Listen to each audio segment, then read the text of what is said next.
Hello everyone, welcome to Best Recipes with Sharon.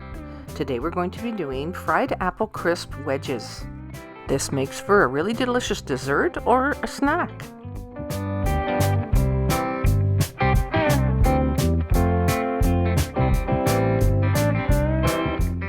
So let's get right to making this recipe. By slicing, coring, and peeling an apple. And you can use as many apples as you want, depends on how many of these you want to make. And of course you can use whatever type of apple you want as well. I'm using a Honey Crisp today. The recipe amount should coat a couple of apples.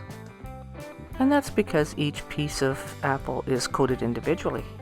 Having these for a snack reminds me of the apple crisp recipe as well as the caramel apples, which are both a favorite of mine, but all in one recipe. Or it may remind you of apple pie. The flavors will be the same, but the texture a bit different. Okay, so start by placing 3/4 of a cup of rolled oats into a large mixing bowl. Add a 1/2 cup of brown sugar and 3/4 of a cup of all-purpose flour. Sprinkle in about 1/4 teaspoon of salt and 1/4 cup of melted butter. Then add 1 large egg.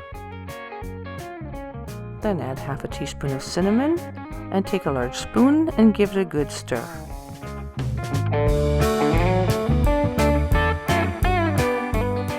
Add 1/2 teaspoon of baking powder to give it a little bit of rising power. Now we'll add 1 teaspoon of pure vanilla. This will accentuate the flavors. Give that a nice stir and make sure that it's well incorporated. And if it looks like it's still a little bit stiff, you could add a little bit of milk to moisten it a little bit further, but at this point I didn't feel like it needed it.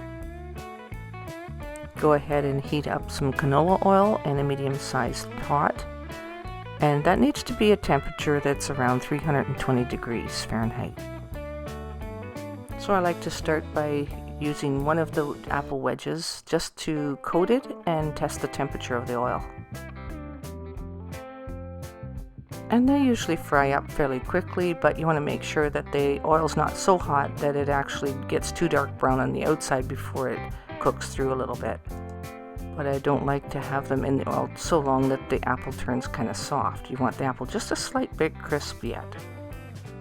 So once again, when you're deep frying anything, you do have to stay right with the oil and adjust the temperature up and down. And that's if you're using a pot that's on the stove. Now you could use a deep fryer that has a thermostat controlled temperature gauge on it, but you still have to keep your oil up there at an even temperature, and don't do too many at once because it cools your oil off or they become clumped together.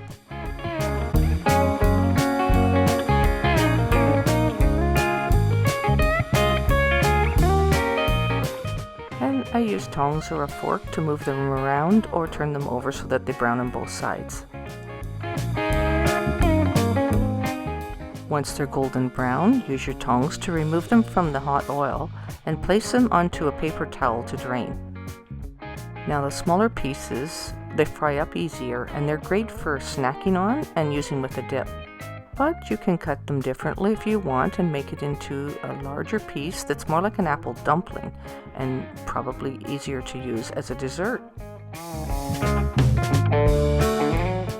And you can see here how it's prepared. But you still have to control your oil with the heat temperature going up and down. And with these ones, I would keep the oil just a little bit lower. They are larger and you want them to be able to cook through, so you need them in the oil a little bit longer. Add a slightly lower temperature so that it cooks through before it browns up.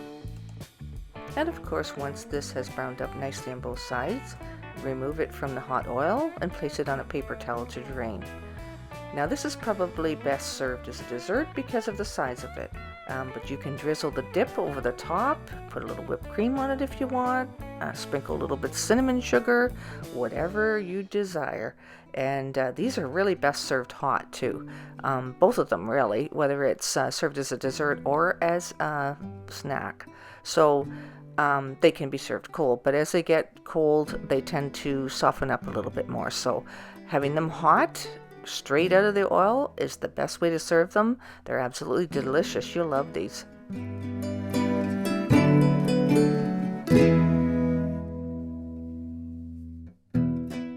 What do you do with the little chunks of apples that are left.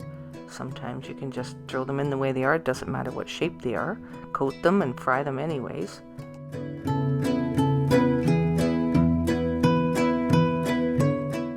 Or if you can't have much batter, you want to keep it a little bit healthier, or you're needing to have it gluten-free, whatever be the reason, and you just want to fry up a few fresh apples, you can do that too.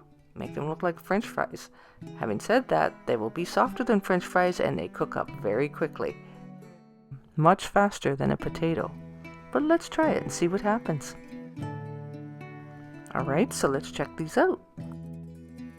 I used the basket for this so that I can remove them easily. But look, they're lightly golden and fried up nicely. So go ahead and serve this up while they're still nice and hot.